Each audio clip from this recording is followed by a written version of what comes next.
ini adalah demi agar terjadi penulisan lafadz basmalah itu ada 19 huruf ya. Coba kita hitung. Ini ada yang lain yang mengatakan ini agar lafadz basmalah ini ada 19 huruf, berarti kan. Assalamualaikum warahmatullahi wabarakatuh, Sobat Fuadi rahimakumullah. Alhamdulillah kita berjumpa kembali di program One Day One Ayah. Kita akan melanjutkan kajian kita surat Al-Fatihah. Kali ini kita akan masuk ke i'rab dan juga makna dari surat Al-Fatihah. Kemungkinan belum bisa langsung selesai. Kita akan bagi pembahasan surat Al-Fatihah pada 3 part. Yang pertama sudah kemarin terkait dengan wakafnya, bacaannya, dan sekarang separuh yang pertama dan insya Allah besok separuh yang terakhir. Baik, kita akan langsung melanjutkan kajian kita. Tapi sebelum itu, untuk Sobat Fuadi yang belum memiliki mushaf Quran Nahwu Al-Fuadi, maka kami sarankan untuk segera memilikinya melalui link yang telah kami sebutkan di kolom deskripsi. Bisa melalui Shopee, Tokopedia, atau langsung pesan kepada kami. Ini akan sangat membantu kita untuk memaknai kata per kata makna ayat-ayat yang ada di dalam Al-Quran. Dan semoga kita semua dapat memahami isinya, mengamalkan perintah-perintahnya. Mari kita lanjutkan ngaji Fuadi.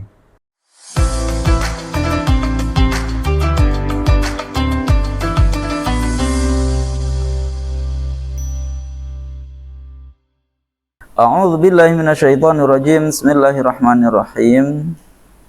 Bismillahi dengan nama Allah, Ar-Rahmani yang maha pengasih, Ar-Rahimi yang maha penyayang. Alhamdulillahi rabbil alamin, Ar-Rahmanirrahim, Maliki yaumiddin. Alhamdu bahwa segala puji adalah lillahi bagi Allah, Rabbil alamina yang Tuhan pemelihara semesta alam, Ar-Rahmani yang maha pengasih, Ar-Rahimi yang maha penyayang, Maliki yaumiddini yang pemilik hari pembalasan. Baik, Sobat Fuadi, kita terjemahkan dengan nama Allah yang maha pengasih, yang maha penyayang. Segala puji adalah bagi Allah, Tuhan pemelihara semesta alam, yang maha pengasih, yang maha penyayang, yang pemilik hari pembalasan. Baik, kita akan lanjutkan pembahasan kata per kata dan mengupas makna dari separuh dari surat Al-Fatihah ini. Baik, Bismillahirrahmanirrahim. Bismillahi dengan nama Allah Ar-Rahmani yang maha pengasih, Ar-Rahimi yang maha penyayang. Bi ini adalah kalimat huruf jar. Hukumnya adalah mabni kasrah. Ini adalah sebenarnya lafadz ismi, adalah kalimat isim. Hukumnya adalah mu'rab, kategorinya isim mufrad, kedudukan sebagai majrur dari huruf jar bi. Majrur i'rabnya harus jar, jarnya isim mufrad ditandai dengan kasrah, maka dibaca bismi. Lafadz Allahi adalah kalimat isim, hukumnya mu'rab, kategori isim mufrad, kedudukan sebagai mudhof ilaih, kalimat yang disandari. Mudhof ilaih i'rabnya harus jar, jarnya pun ditandai dengan kasrah karena isim mufrad, maka dibaca bismillahi. Ar-Rahmani ini adalah dan Ar-Rahimi ini adalah sama, kalimat isim yang hukumnya mu'rab, kategori adalah isim mufrad, kedudukannya adalah sebagai na'at yang mensifati lafadz Allah dengan nama Allah, yang Allah itu sifatnya Ar-Rahman dan Ar-Rahim.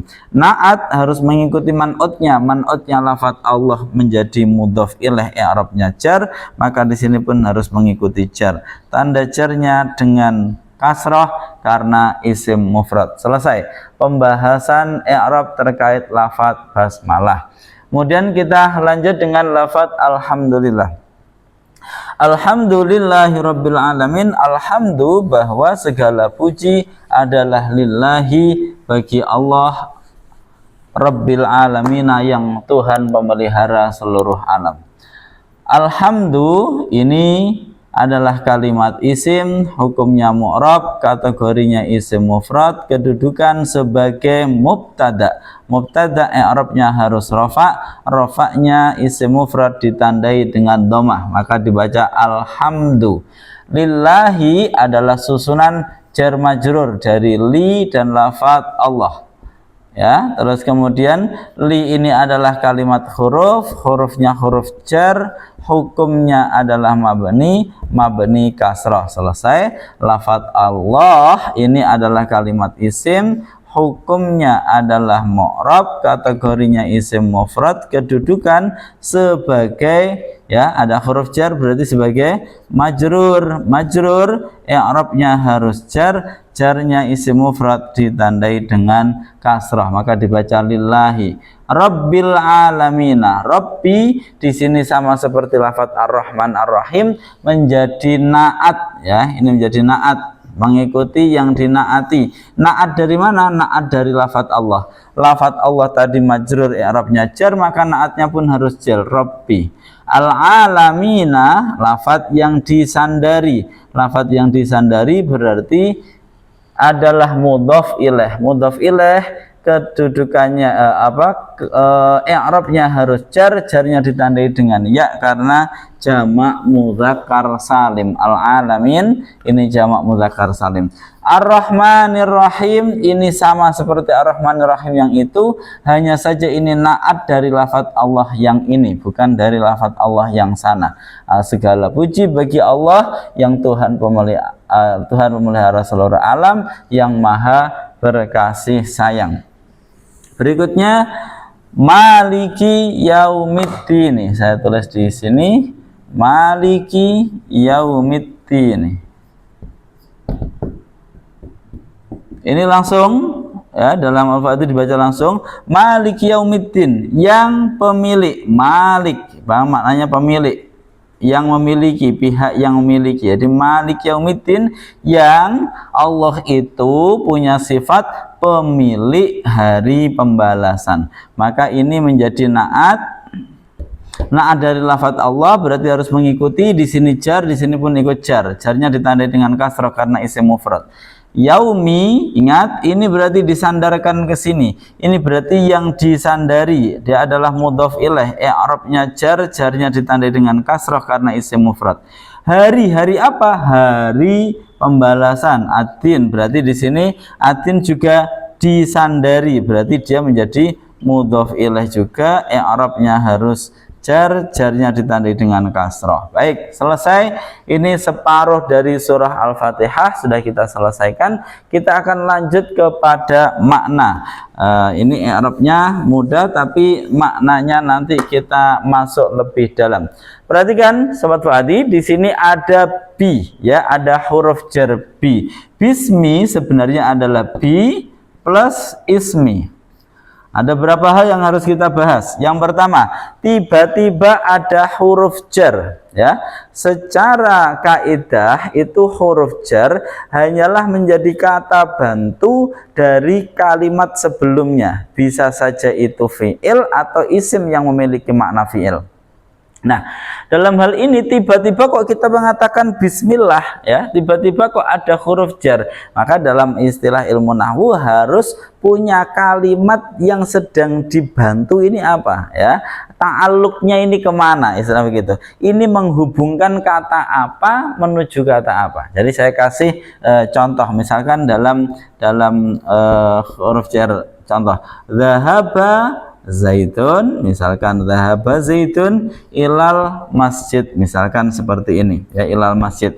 Maka kata-kata ila ini sebenarnya menghubungkan atau membantu lafadz dhahaba untuk bisa sampai ke masjid. Jadi dibantu dengan keberadaan huruf jar. Nah, ini namanya ta'alluq, mengaitkan. Jadi huruf jar itu mengaitkan, mempertautkan suatu kalimat sebelumnya yang itu biasanya fi'il atau isim yang punya kemampuan seperti fi'il kepada kalimat setelahnya. Jadi ini adalah huruf jar. Lah, di sini kok tiba-tiba bismillah, ini berarti nggak bisa, harusnya nggak bisa ya. Maka di sini inilah makna yang pentingnya. Berarti setiap kita mengucap Bismillahirrahmanirrahim harus dikasih di sini suatu fiil. Ya, fiil yang di sini akan ditautkan atau dilanjutkan dengan ba ini. Apa fiil yang kita munculkan? Rata-rata ulama menyebut abtadi'u. Ya, saya memulai. Jadi abtadi'u, memulai siapa saya, bismillahi, dengan nama Allah. Sehingga ketika Rasulullah dawuh kullu amrin ribalin la yubtada'u bil basmalah fahuwa aqta, setiap segala sesuatu yang tidak dimulai dengan basmalah maka itu adalah terputus dari rahmat Allah atau tidak mendapatkan keberkahan.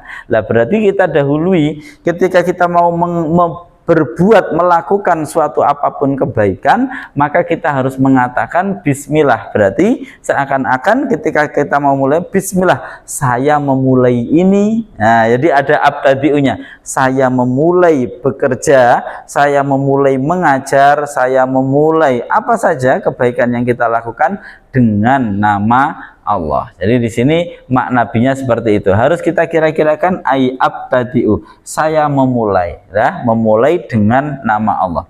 Kemudian yang kedua, di sini alifnya lafat ismun itu pada penulisan ditiadakan, ya, ditiadakan. Kita tahu bismillah ditulis tanpa alif, berbeda pada surat Al-Alaq misalkan, bismi rabbikal ladzi khalaq, itu alifnya ditulis, ya, alifnya ditulis bismi rabbikal ladzi khalaq. Tapi pada contoh yang ini kenapa kok alifnya tidak ditulis? Basmalah di semuanya ditulis tanpa alif. Lah ini ulama punya banyak punya banyak penangkapan, punya banyak pemahaman, ya. Yang paling mudah misalkan disampaikan kalau nggak salah oleh Syekh Al-Qurtubi di dalam tafsirnya, bahwa ini demi untuk litakhfif, untuk meringankan, karena ini banyak ditulis bismillah di mana-mana, banyak digunakan, maka untuk meringankan penulisannya tidak perlu menggunakan alif, atau alifnya bisa dibuang, ya. Kemudian ada yang mengatakan bahwasanya ini agak aneh, ya. Misalkan disampaikan ini adalah demi agar terjadi penulisan lafadz basmalah itu ada 19 huruf, ya. Coba kita hitung. Ini ada yang lain yang mengatakan ini agar lafadz basmalah ini ada 19 huruf. Perhatikan, 1, 2, 3, 4 alif, lam 5, lam lagi 6, 7 sampai h, 8, 9, 10, 11, 12, 13, 14, 15, 16, 17, 18, 19. Jadi ada yang menghitung bahwasanya mengapa kok ini ditulis seperti ini, agar ada 19. Jadi ada yang menyatakan ini itu terkait dengan angka 19 yang itu adalah angka misteri, ya. Termasuk kalau di dalam Al-Qur'an itu Allah menjadikan yang menjaga neraka itu berjumlah 19. Jadi angka 19 oleh Rasyad Khalifah ini dianggap sebagai angka yang misteri, termasuk rahasia menurutnya adalah bahwa kalimat ismun, ya, kalimat ismun yang alifnya dihilangkan ini di dalam Al-Qur'an ditemukan hanya ada 19 kali pengulangan, ya. Terus kemudian lafadz Allah Ar-Rahman dan Ar-Rahim, jadi lafadz Allah, lafadz Ar-Rahman dan lafadz Ar-Rahim, menurut beliau ini dihitung jumlahnya adalah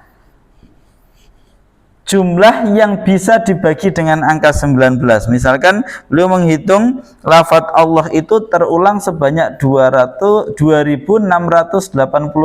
kali. Kemudian lafadz Ar-Rahman itu disebut 57 kali, kemudian lafadz Ar-Rahim disebut 114 kali, ya. Dimana ini itu adalah kalau dibagi 19 itu 142. 57 dibagi 19 itu ada 3. 114 dibagi 19 ini ada 6. Jadi ini adalah semuanya terulangi pada hitungan yang bisa habis dibagi angka 19, dan kemudian beliau mengatakan bahwa angka 19 ini bilangan prima yang sangat unik sekali. Nah, menurutnya ini, lalu apa fungsinya ini bagi Al-Quran? Ini menjaga otentisitas Al-Quran. Jadi kalau di dalam keilmuan modern itu ada namanya sandi, password ya, yang itu jumlahnya tidak bisa diotak-atik, yang itu kemudian ada rumusnya, ada bagaimana enkripsinya. Nah, menurut beliau ini adalah enkripsi di dalam Al-Quran untuk menjamin keaslian Al-Quran. Maka termasuk ini tadi, dihilangkannya tulisan alif pada lafadz ismun ini, itu dihilangkan untuk menjaga ini tadi. Jadi dia 19, lafadz Allah Ar-Rahman Ar-Rahim terulang, dan juga masih ada beberapa yang lain lagi fakta-fakta yang beliau temukan. Sekali lagi, ini adalah penafsiran dari para ulama sesuai dengan sudut pandang masing-masing. Bisa jadi semuanya adalah benar. Baik, tapi kita kembali kepada makna ya, kepada makna bahwasanya di sini mengapa kok disebut bismillahi, dengan nama Allah. Kenapa kok tidak langsung dengan Allah ya, dengan Allah? Maka perhatikan sahabat Fadil rahimakumullah, ketika kita menyebut nama ya, nama ini adalah mewakili dari semua tentang hal tersebut. Misalkan ada dulu Presiden Soekarno itu ketika menandatangani proklamasi menyebutkan atas nama bangsa Indonesia. Jadi bisa jadi di sini nama adalah untuk mewakili keseluruhan yang dimiliki oleh Allah, keseluruhan. Contohnya begini, Allah punya sifat Rahman, Allah punya sifat Rahim, punya sifat-sifat yang lain. Walillahil asmaul husna, Allah memiliki nama-nama husna, nama-nama yang baik. Ini semuanya berarti masuk ke sini ya, demi nama Allah. Nah, demi di sini dimaknani atau dengan nama Allah di sini, baknya dimaknani adalah bahwasanya semua yang dapat saya lakukan ini adalah dengan nama Allah atau atas nama Allah. Sehingga artinya apa? Artinya adalah bahwa yang saya lakukan ini bertitik tolak dari Allah dan tujuannya pun adalah Allah. Nah, sehingga diharapkan seseorang ketika memulai pekerjaannya dengan membaca basmalah, dia kemudian tidak akan arah perjalanan dia nanti tidak akan kacau, karena dia ingat tujuannya itu, dia bisa melakukan itu adalah dengan pertolongan Allah, dan kemudian tujuannya pun adalah Allah. Jadi ada yang maknai seperti itu, kurang lebih terkait dengan makna bismillah. Maka ketika seseorang nanti kok bisa benar-benar menyadari, menghayati pengucapan basmalah di dalam melakukan segala sesuatu, nanti pada akhirnya dia akan masuk kepada alhamdulillah ya. Seseorang yang bisa meyakini bahwasanya saya bisa melakukan ini atas pertolongan dari Allah, dan saya melakukannya tujuannya demi Allah ya, karena Allah. Nah, maka ketika seseorang berhasil melakukannya, dia akan memiliki kesadaran alhamdulillah, bahwa segala puji bagi Allah, karena saya bisa melakukan ini itu karena pertolongan dari Allah. Nah, kurang lebih seperti itu. Nah, di sini terus kemudian ada Ar-Rahman, ada Ar-Rahim. Ar-Rahman sering diterjemahkan Maha Pengasih, Ar-Rahim Maha Penyayang. Ulama-ulama Nusantara sering juga memahaminya atau menafsirkannya itu dengan bahasa ala kita. Ar-Rahman yang maha yang maha merahmati di dunia dan di akhirat. Ar-Rahim yang maha merahmati di akhirat saja.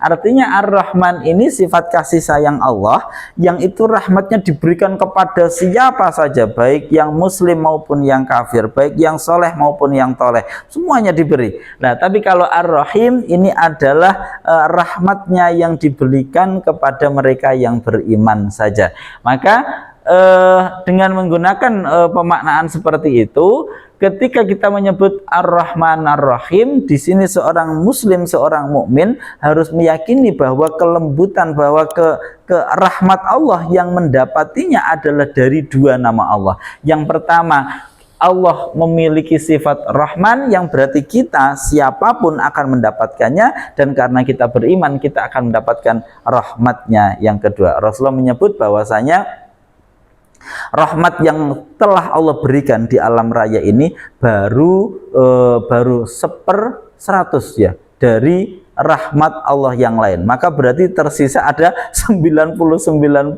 ya dari rahmatnya yang hanya akan diberikan kepada orang-orang yang beriman nanti di hari kiamat atau di akhirat. Baik, Sobat Fuadi, ini maka ketika kita mengatakan Bismillahirrahmanirrahim, harusnya ada kesadaran, ada dorongan, kekuatan yang besar sekali untuk kita melakukan kebaikan apapun itu bentuknya. Mengapa? Karena itu kita lakukan atas nama Allah, kita lakukan dengan pertolongan Allah, dan kita lakukan untuk tujuannya demi Allah. Itu Bismillahirrahmanirrahim. Maka kalau apa yang kita lakukan ingin mendapatkan keberkahan, bacalah, awali kebaikan apapun itu dengan membaca Bismillahirrahmanirrahim.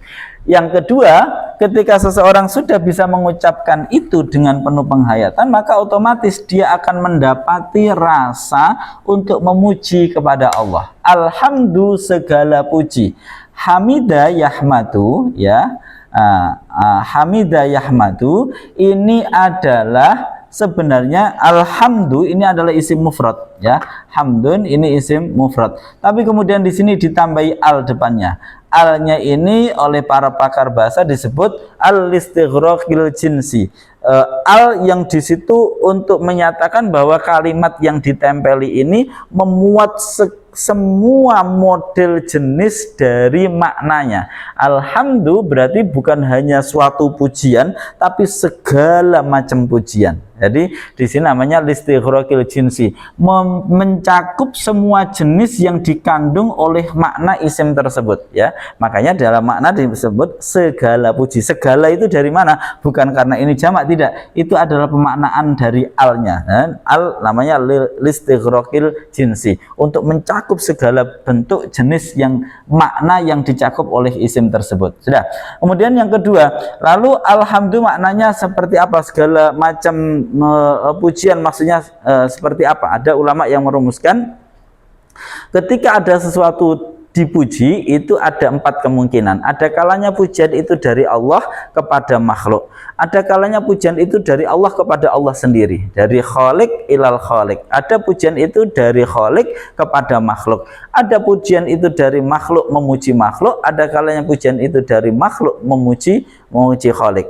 Ketika Allah memuji seorang makhluk, maka hakikatnya yang terpuji tetap Allah. Mengapa? Karena ini tadi, seorang makhluk melakukan sesuatu yang layak dipuji itu juga karena pertolongan dari Allah. Berarti sebenarnya yang layak dipuji adalah Allah. Nah, segala puji bagi Allah. Ketika ada seorang makhluk memuji makhluk, ya, maka tentu sebenarnya yang dipuji bukan makhluk itu, tapi Allah. Sama saya kaitkan, misalkan ada motor itu bagus sekali.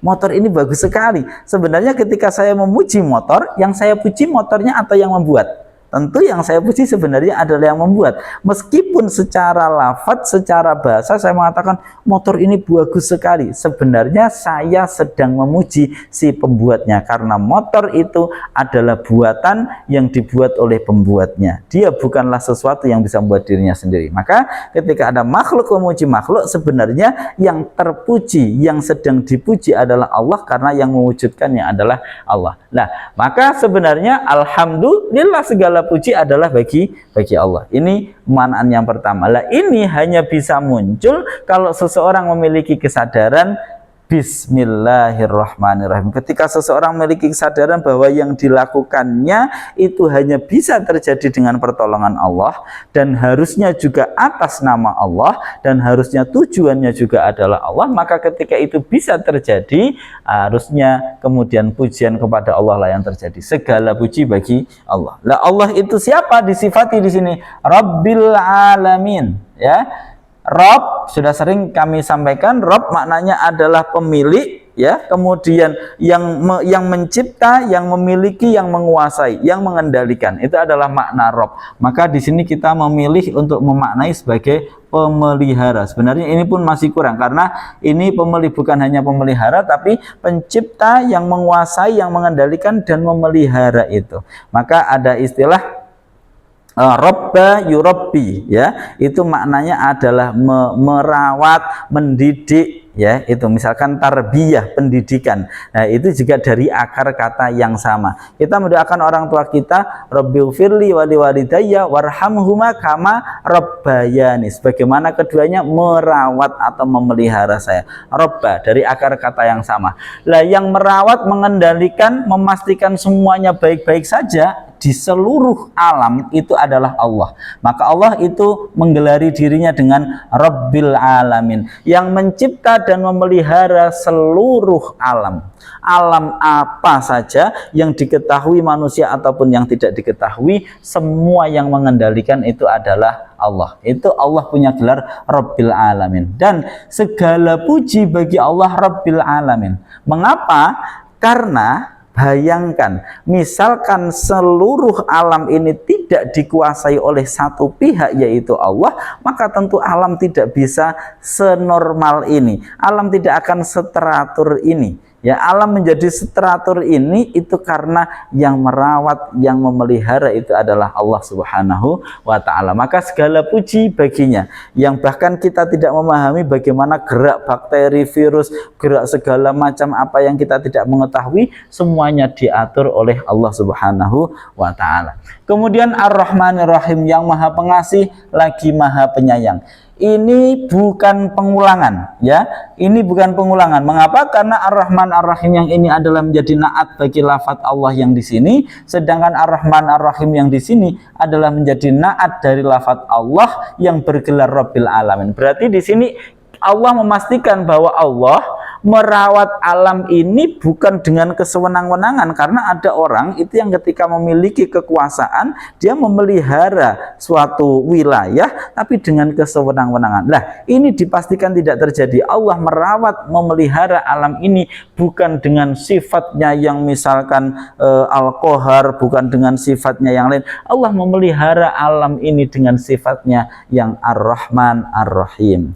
Tapi itu semua jangan membuat seseorang terus kemudian menjadi terlupakan, menjadi terlena, ya, terlalu merasa seperti seorang anak kalau dimanjakan oleh orang tuanya, itu biasanya terus malah macam-macam. Maka kemudian diingatkan, selain Allah punya sifat Ar-Rahmanir Rahim, ingat Allah juga memiliki sifat Maliki Yaumiddin. Ya, Maliki Yaumiddin, Allah adalah pemilik, ya, hari pembalasan. Maka sobat Fadil rahimakumullah, perhatikan pada lafaz Malik di sini ada qiraah lain yang membacanya bukan Malik panjang tapi dibaca Malik.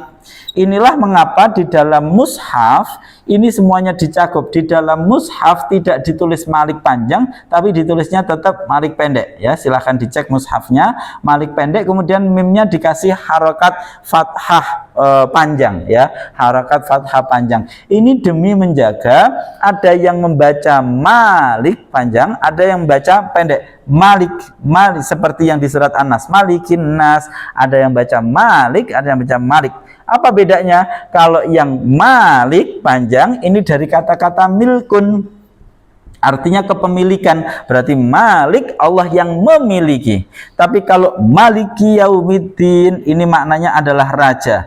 Ini berasal dari mulkun, ya, kerajaan. Jadi ini bedanya. Kalau Malik dibaca pendek itu berasal dari mulkun, kalau Malik dibaca panjang ini adalah dari milkun. Nah, sebenarnya Allah memiliki dua-duanya. Oleh karena itu ini bacaannya boleh dibaca panjang, boleh dibaca pendek. Kalau dibaca panjang, Maliki Yaumiddin, Allah pemilik hari pembalasan. Kalau dibaca Maliki Yaumiddin, Allah yang merajai hari pembalasan. Nah, sama seperti misalkan sebuah perusahaan misalkan. Di situ pasti ada pemilik, ada owner ya, ada yang punya kewenangan mengatur atau direktur atau apalah istilahnya. Nah, Allah itu yang menyandang dua-duanya. Dia yang memiliki sekaligus yang merajai, yang menguasai.